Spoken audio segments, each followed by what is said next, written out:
Are you looking to improve your sales skills without compromising your values? Welcome to Sales Made Easy, a podcast for business and personal growth. Join Harry Spate, author of Selling with Dignity, your formula for life-changing sales results, as he hosts sales experts and business owners who share their journeys of personal growth and business success without resorting to pushy sales tactics. Now, here's your host, Harry. Ladies and gentlemen, we have Scott Proposki joining the Sales Made Easy podcast. And Scott, if you don't know, he is a former White House photographer who has turned to helping photographers and creatives build better businesses. And he also hosts a great podcast, which I've been blessed to be on, called 3 O'Clock Coffee.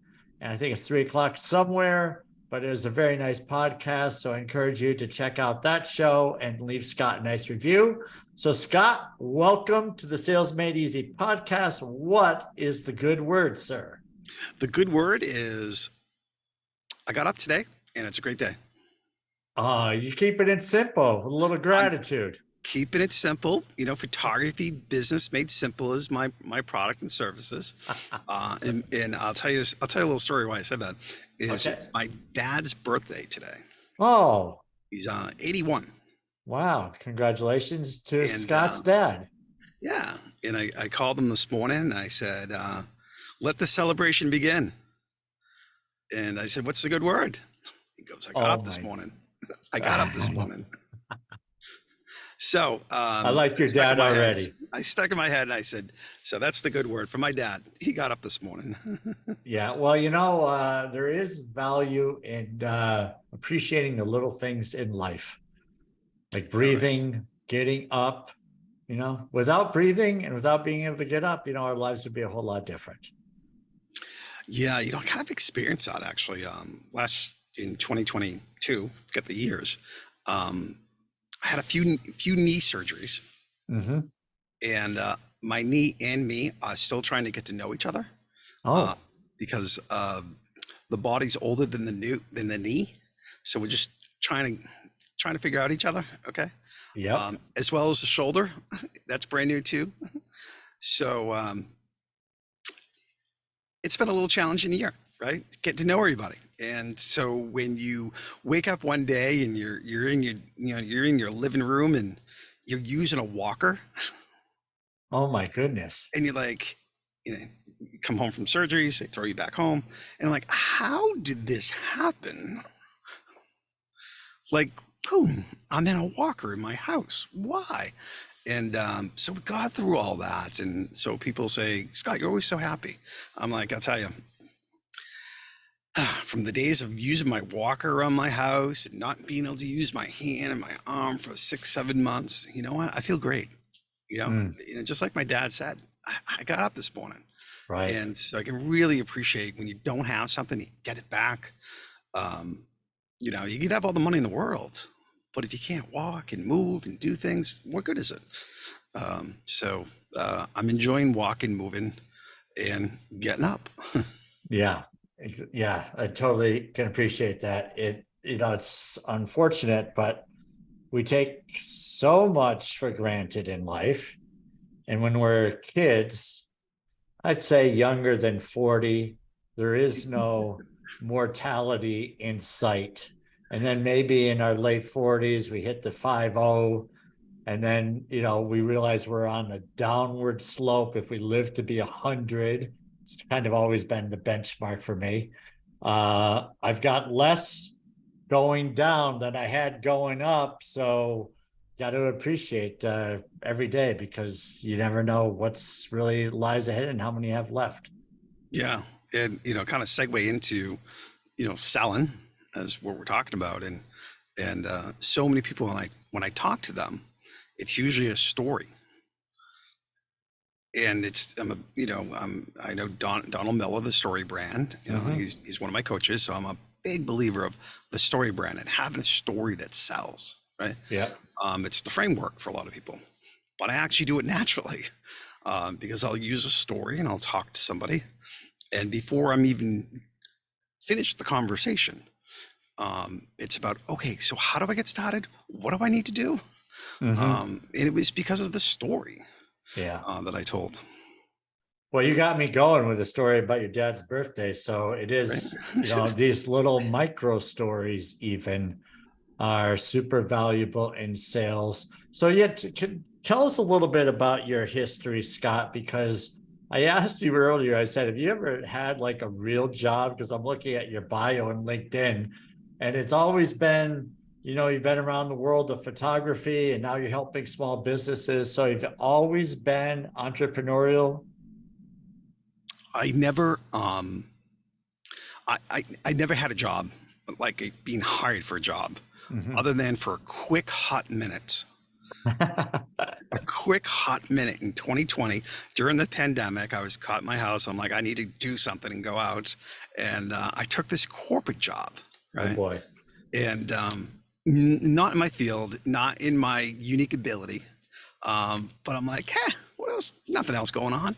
Let's see if I can help out. And it was for a major company that makes the spray for the disinfectants, right? Mm-hmm. I'm like, I'll help out. um, I only made it 3 days. Okay. I made it 3 days. It was a hot minute, but I did it intentionally, actually, to go through the process of getting hired and understanding the HR and the just, it was a little bit longer than that. I went through the new hire orientation, and I really enjoyed it. I enjoyed the workshops, I enjoyed talking to people. But when the workshops were done, I'm like, okay, go back, you got to go to work. And I'm like, I don't know what I'm doing. I didn't know what I'm doing. But I was just intrigued by the whole process and culture of a big corporation. Because I never experienced that before, right? Never had the time to take the downtime to experience what that actually is. And it's still really intriguing to me because I just live a different mindset. And I never had any other job. And I've always been in the photography world and had this 10 times thinking sort of mindset, which landed me to National Geographic and, HBO and not that long ago with President Obama at the White House. And you just didn't have any fear. And it's fear that holds a lot of people back from selling or doing their own business. I just had no fear. It was just straight. And so when I was in that corporate job for a moment, it's more like, and there's nothing wrong with this picture, right? But certain people work time for money. It's how the economy works. Totally cool. My mind, like many others, just works a little bit different, where I see effort is a paycheck for myself. So I could go on maybe all month and not really have a paycheck, but at the end of the month or at the end of this project, I can see that my efforts are my reward versus other people is that Friday paycheck. So I work in a different economy, right? I work, effort equals money, not time versus money. Yep. And this is what makes corporate America go around. This is what makes great entrepreneurs, is they actually work in a different economy and the way they think. Yeah. Well, so many trade time for money. And I literally just texted my children, my young adult children, about a video I saw of a person who was using affiliate links to make an income. And my text was, you have to stop thinking about trading time for money because you'll never be wealthy that way. So you've had this thinking. Did it come from your parents? I remember working for $2 an hour on a golf course when I was 16. So did you have this type of training from your parents about being an entrepreneur or whatever? Yeah, my dad was a photographer, and he lived a life of being a wedding photographer. And when you were a wedding photographer back in 1960s and 1970s, that's kind of all you did. And there wasn't a lot of competition around. So you were like in your neighborhood, literally. Yeah. You become the expert of that field because you just couldn't go anywhere. And that went on for a very long time.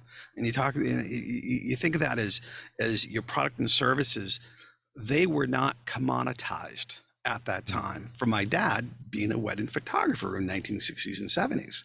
Yeah. And then as time went on, that particular field, like many others, that service or product got commoditized and people could start price shopping it. And you have this, A, B, C, D, E, F, G, and you have this, and I'm comparing it, and it's all commoditized. And when you try to play the game of being outsmarted and being commoditized, you're never going to win. You're just simply never going to win, especially the entrepreneur, the sole entrepreneur. And the secret is, get ready for this, Harry. The secret. I'm ready. I'm sitting. Okay. The secret of life is, okay, Harry. Oh, wow. This is a little, never mind. Hold on, the television show with Harry understanding the secret of life with Billy Crystal. And anyways, that's hold on the show. Oh, yeah. City Slickers. Yeah. City Slickers. Right. Harry was talking to Billy Crystal, and he goes in the show, Billy Crystal says, tell me the secret of life. And so, Harry, tell me the secret of life. Anyway, it's a little side note there. Everybody can remember that show. Yes, thank you.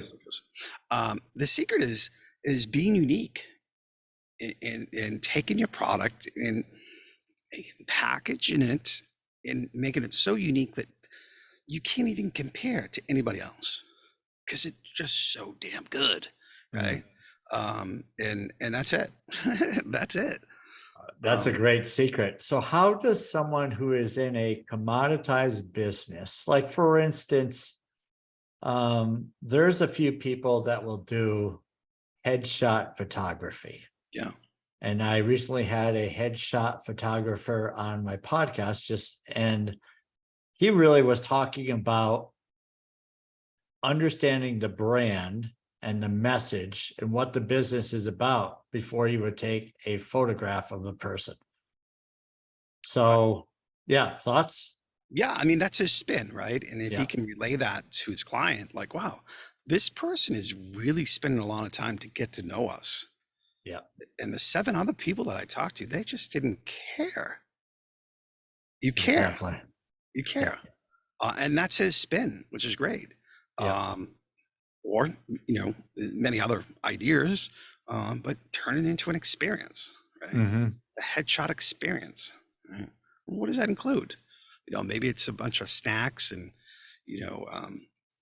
refreshments and a little mirror and get everybody kind of like in the mood. Maybe there's some music playing in the background, so they're not thinking so much of the photographs, and you're creating this little experience where it was like, wow, people get to hang out and have a conversation, and it just felt good. And the headshot only actually took 2 minutes, and I was nervous all morning about it. Wow, this is pretty fun.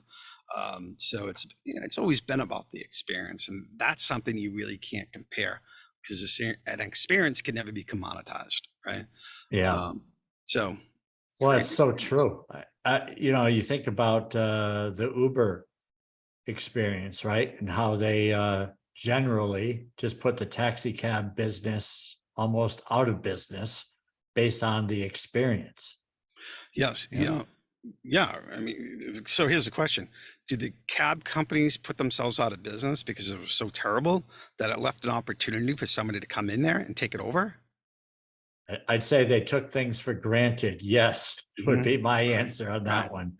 Yeah. Right. Yeah. Good example. They think they have the world covered.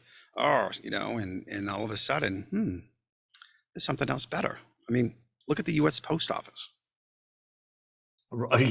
Yes, exactly. I mean, right? Yeah. 1930, they didn't have FedEx and UPS, right. and the stamps just went up, I think, last week, right? And they're going to go up and up and up, and they're not used to being commoditized, and they definitely are being commoditized. Yeah, such a good analogy. So, Scott, I like talking sales with you. I mean, there's a lot of commonality. One of the things we were talking about is years ago when you started before you did some work for the White House, I asked you about it and you said, well, I made the call. And that's the thing that a lot of people don't want to do, is they don't want to make the calls. So can you tell us a little bit about what that means, making the call? Yeah. I never had this formal sales training. It just wasn't available to me. It's either you had it or you didn't. That's how I saw it. And you had to figure it out. You figure it out as you went. You either learned from it or you failed. It's pretty simple. And what I needed to do is get in contact with the people that I wanted to reach. And that was the plan, though.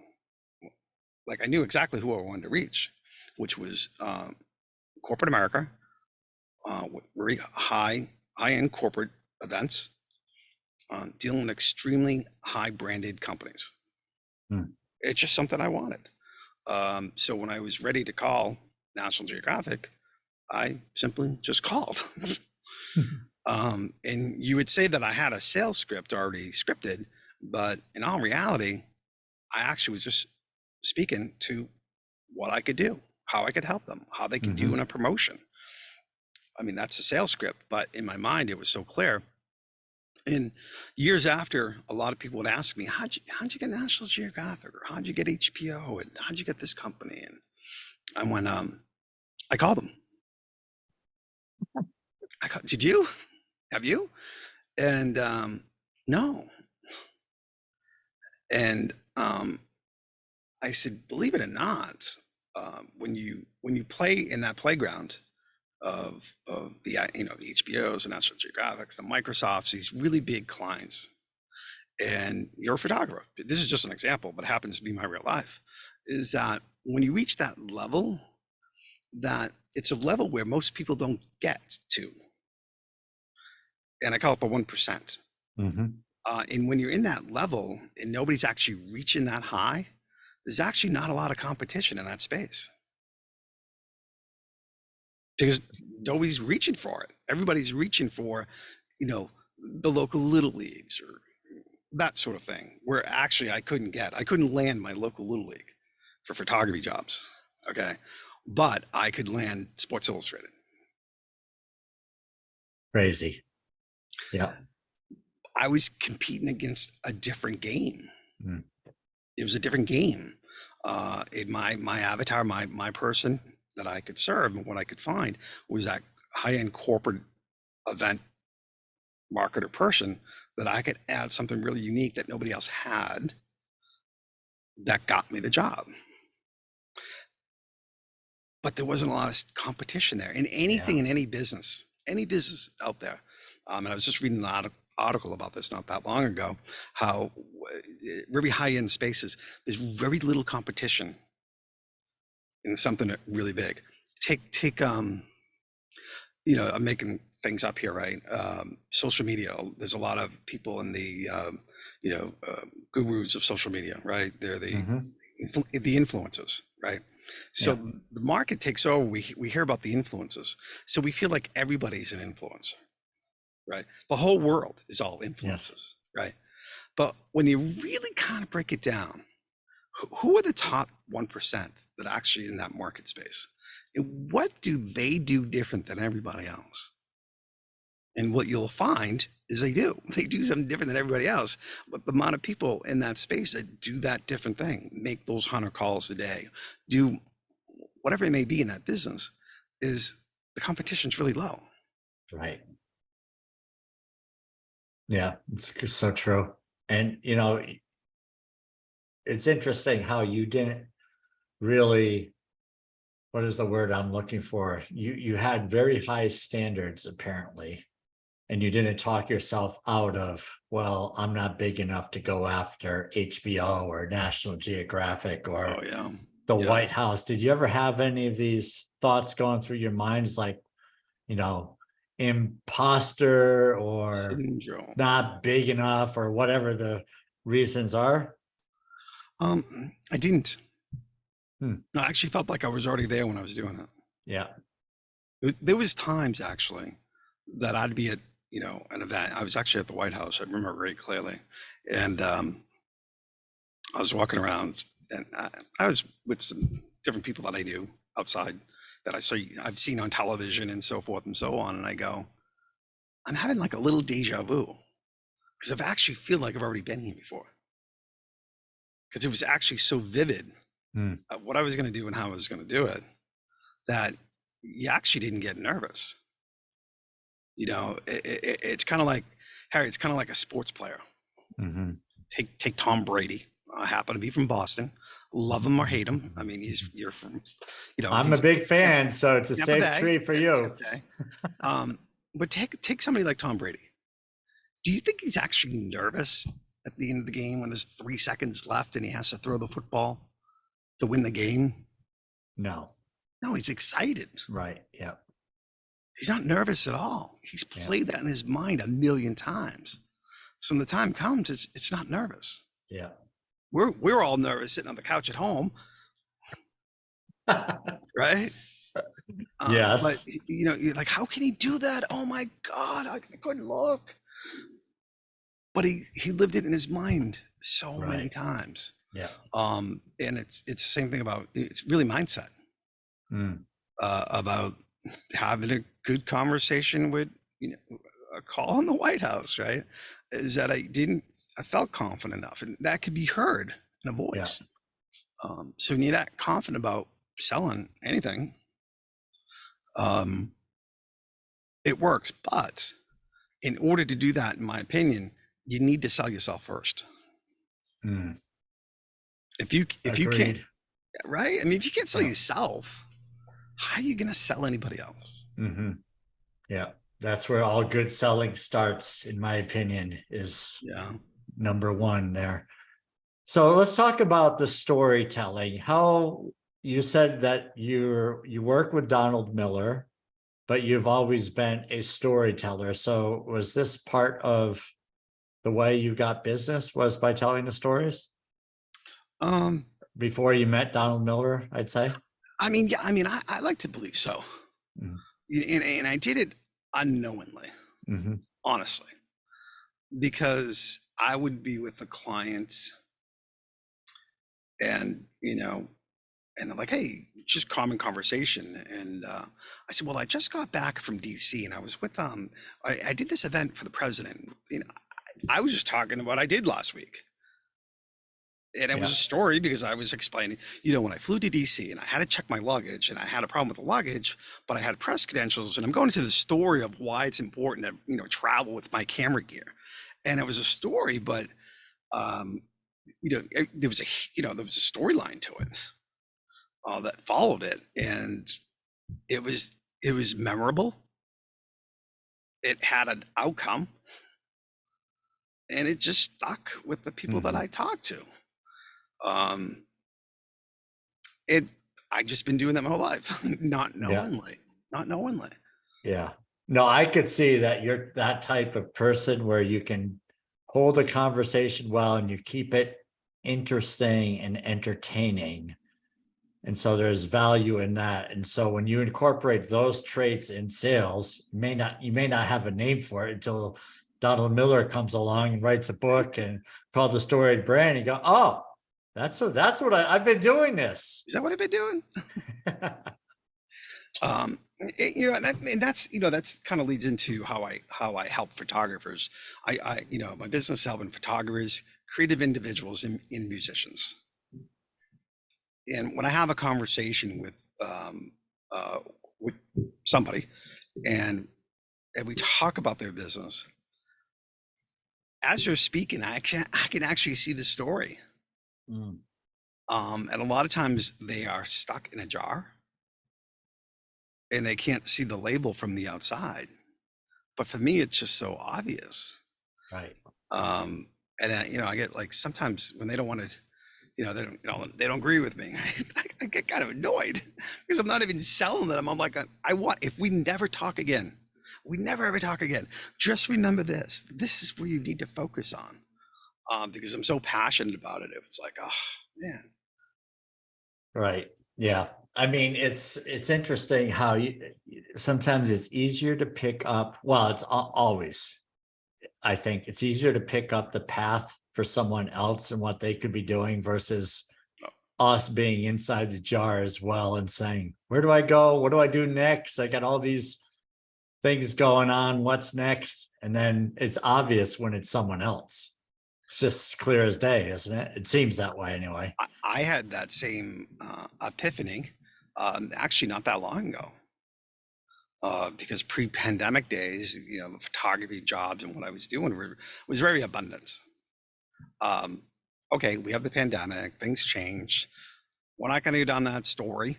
Speaking of stories, I'm not a victim, but things changed. Okay. Yeah. I'm not a victim again. Few surgeries, broke my knees, broke my shoulders.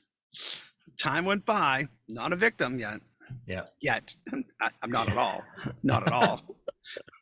See, not yet. I haven't been in my lifetime. Good. And somebody, I said, what am I, how do you make that pivot?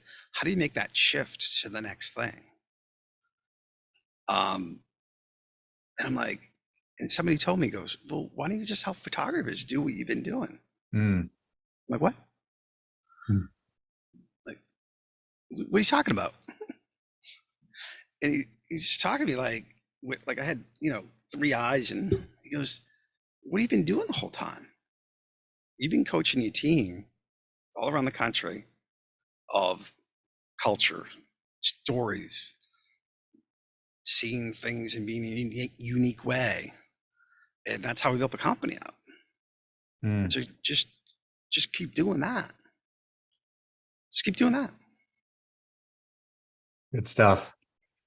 So what are the 2 or 3 big challenges that photographers and creatives have about growing their business, would you say? It's all about them. They make it all about them. And I can understand. You're the creator, you're the artist, you're the musician that's on fan, you're the rock star, right? And we watch social media or TVs about this rock star, right? It's all about this rock star, and that's how they got promoted, right? It's all about them and that rock star. And I believe psychologically, they put themselves on that comparison of an artist. I'm the artist, I'm the rock star, I'm this. But in all reality, nobody really cares. That's funny. Nobody cares. True. If I'm going to hire somebody for my wedding photography to do my wedding, and I got the photograph hanging on the wall, I'm going to, am I going to say, man, good thing we hired Harry to take our photographs. Otherwise, we wouldn't have that photograph on the wall. I'm telling you, Harry was a great photographer. Harry. No. It was about the wedding day and having memories of that great day. Right.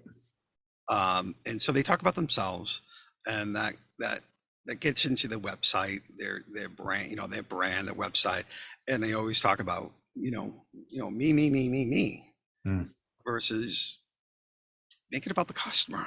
Right? It sounds so simple, but time and time again, I see it so often. Make it about your customer, what you can solve. Right. Yeah. We get to know your brand before we take one photo. Okay, that's great. Whatever it may be, but speak like the customer wants to hear of the problem that they have, right? Very standard, basic one-on-one sales, right? Right. But sometimes we lose the vision of it, the big picture of what that really means, right? Especially on a photographer or a solo entrepreneur, they see themselves as rock stars. But we need to change. We need to change that it's not about the photographer. It's not about. I get it, right? But if what do people want? Do they want to make money? How do they want to be famous? I think most people in this category probably want to make money. Right. And if you want to be famous, that's cool. Go for it. but if you want to make money, and continue doing what you're doing, you got to change the way we think in the creative space. And this isn't everybody, of course, right? No. Yeah. But these are people these happens to be the people I talk to, that I can help and get just a different perspective, right? Yeah. Because I'm not the competitor, right? It's not like another competitor photographer talking to you. I'm not their friend, really. Because I don't really ask my friends for opinions. They're just not qualified. You're right. Yeah. They're gonna give me an answer that I want to hear. Yeah. So that's the biggest thing, right? Yeah. It's not about you. It's not about you. So in sales, you said it's like sales 101. And I said, yeah. But then the reality is pretty much everyone in sales, I mean, except for very small, it's probably the 1%. But most people lead with product. They lead with themselves. I mean, it's just, it's out there. I mean, for the people who are really good in sales, they're not doing that, right? The selling superstars are typically leading with the other person, or they're playing a numbers game. They don't care about people, and they could be just go through quantity and get business that way, which is different than most people. So you have this challenge then where people, I've got to believe creatives in the photography world are really skilled at what they do. They've gone through a lot of training, a lot of practice. They put in the hours. They feel like they're tremendous artists, and they just want to tell others that. But here you come along and say, dude, it's not so much about you. How does that go over? I'm not that quick with it. Yeah. I'm not that quick with it, right? Right. I get it to the point where that they actually end up telling me that. Yeah. Okay. Right? And I believe a good coach, a good guide will do that. Right. So I make them discover that. I may know the answer. Yeah. A week or two before, many weeks before. But as we go through and figure out their business and what they need to do, they'll actually tell me. And when that happens, I know I'm doing a good job. Yeah, it's magic. Because you really can't tell somebody. I mean, that's not where the power is. Yeah. You don't do this and do this and don't do that. The power is getting somebody to actually realize it and see it and believe it, and then they can make the shift. Yeah, sort of like the way you did with the picture on the wall, right? The wedding, the picture of the right people married or whatever. That was a story. Right? Yeah. Who's that about? It's good. Right. Who's that about? Yeah. So typically I don't tell them. You just dig in, ask more questions. Keep digging, keep digging, right? Okay, what are you gonna do with that? How about this? How about that? Now what? Yeah. Why did they come back? Why do they use you? And you dig in, right? And that's how we lead, and that's how we help people. Yeah, exactly. And that's really what coaching is, right? Mentoring is telling people what to do, right? But coaching is really you're drawing it out from within them, which is a completely different thing. Yeah, so I believe some people have it or they don't. I think the whole other conversation here for the whole coaching world is really intriguing to me right now. It's almost like photography, right? Everybody's a photographer. Right. Everybody's a coach somehow. Yes. I don't know how that happened, but I believe if you've done the 10,000 hours, you probably have the life experience to kind of guide somebody through something. So I feel like it's only bragging rights till after you do it. You can't brag about something when you haven't done it. Right. Oh, you know what I'm gonna do? Oh, and I'm gonna do this, and you know what else I'm gonna do? Well, yeah. What else are you gonna do? Right. Should pull up a chair. Yeah. Sit down. Let's talk about that. It's only bragging rights till after you do it. Yeah, Good stuff. So Scott, storied brand, I'm just going to ask on this. One of the things I like about the story brand is, other than this whole thing about telling stories on the website, it's really, I loved when I read that book about the hero's journey. Yeah. Right. Where that really opened up my eyes to kind of sort of what I was missing in sales, was this hero's journey. Do you mind touching on that a little bit as to what that's contained?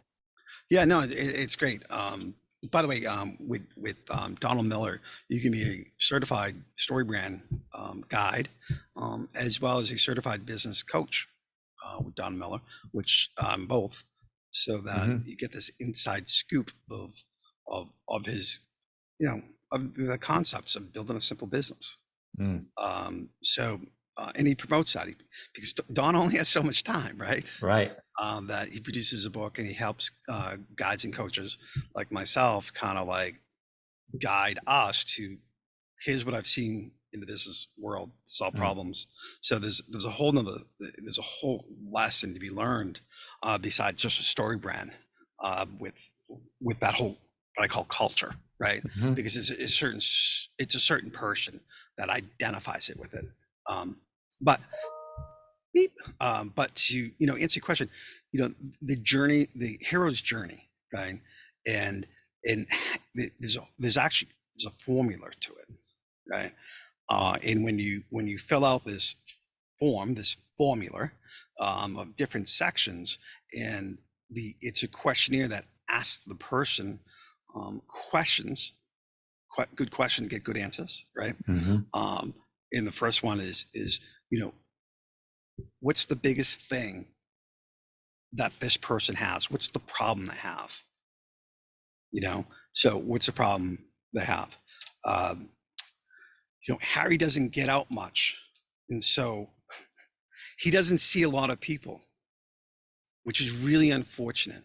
Talk about the bad, but there's a good part in the story. How can you help them? Fortunately, we have a great solution for a networking group that Harry can run and meet more people. Now that Harry's meeting more people, running his networking group, business has tripled in business. And other people want to follow Harry, where now he's now coaching a group of people, and those people are helping him come into his networking group. So there's segments to that story, what the problem is, what hurts, and how can you solve it and paint a brighter picture, right? Yeah. And then end with the hero. Harry's a hero. He's now helping people. He now has a group of people in his group. That feels so good, Scott. Right? Such a nice way of, teaching, and right, just making it just feel, I don't know, genuine. Right. And it's a story. And when you follow that framework, and listen, Don Miller didn't invent the story brand or a story. Stories have been around since the days of they wrote the Bible, right? Right. You read the Bible, you read stories, and those stories stick to us that we remember, right? And if you follow the Bible, it actually follows the same story. Exactly. Outline, of a story. So what Don does do is he helps people to simplify it. So you can understand it, and which is the reason why I kind of created photographybusinessmadesimple.com. So we can make photography, make the business simple. Because again, going into my story mode, it doesn't have to be complicated, right? Yep. You struggling, not making any money, wondering what you're going to do with all that camera gear that you purchased. If you only could meet somebody that could help you build your business, get more clients, that will then make your family happy, your kids happy, your life happy. We can now live a life of something that you've always dreamed of. Wow. By the way, I did not script any of this. All of you photographers out there, give this man a call. So it's great stuff. Yeah, I mean, again, nothing I said was everything we talked about was something about photography. You know, how to take a photo, how to click it, and right. And you know, anything in sales. I mean, the people that you deal with, Harry, it's not about the gear, right? It's not about the stuff. No. You know? But what do you see the biggest challenge for, even in the sales industry, when you coach somebody, because you're a business coach helping people to sell with dignity? What do you see the biggest, the most significant, I'll say, obstacle that these people have? Well, today a lot of people are just tuning out salespeople for lots of reasons. And so even the best of salespeople are being, and people who do it really well, are being ghosted, and people show interest and disappear. And, you know, you can ask for the next meeting and get a date even. And if they don't show up, doesn't mean they're going to respond to the next email or the next phone call. So I feel that people, and that's okay, because that's really the world in which we live. We're bombarded, and, you know, people kind of go down a path, and they're not necessarily, you know, they're not doing it to be mean and that they don't like the person. It's just that they get busy, they get distracted, and we just have to just continue to pursue, even though we might feel awkward at times. But, you know, being polite and staying in touch, and eventually they'll come around, and typically they'll thank you. But most people give up long before that happens and say, well, that person was a jerk. They disappeared. I did so much for them. And then, you know, they take it personally, and that's never a good thing. What's your thought on that? Yeah, then people give up. And matter of fact, that actually brings me, and I understand that. And you're absolutely 100% right. I've experienced the same thing. And some of the coaching guidance I do is actually, I'm a certified partner with Keep Infusion software that helps people with automation. And how do you automate your sales process? By having an effective landing page with a message that is the hook that your customer wants to see. And what is so good about that? What is so good that I'm willing to give my email to you for? Right. Is it that awesome ebook that really does have great value, which is not made up? And so then now you can continue with an email list to always stay on top of these people, all automated, because you're right, they're going to disappear, and it's going to take more than one phone call. And they might not be ready today, but they might be ready next year. Exactly. Got to play the long game. You know, but you can't do it by yourself, and you need other things and people. And, you know, talk about AI. This is kind of AI on its own, where you're kind of automating your automation to send out multiple emails to somebody that's inquired, which then goes down to selling on an email. Like, how can you write these emails so it sounds like a story? So they want to continue the next one. You know, it's Netflix. Do I want to go to the next episode? Do I even want to watch that and waste my time? But can these emails be like, oh, wow, we got another email from Scott. I really want to hear about the next story. You know, and that, you know, do that for a year, you're guaranteed to have business. Guaranteed. That's great. Scott, you're definitely a gem. You bring tons of value for those of our listeners who want more of Scott Proposki and his genius. Where can people find you, sir?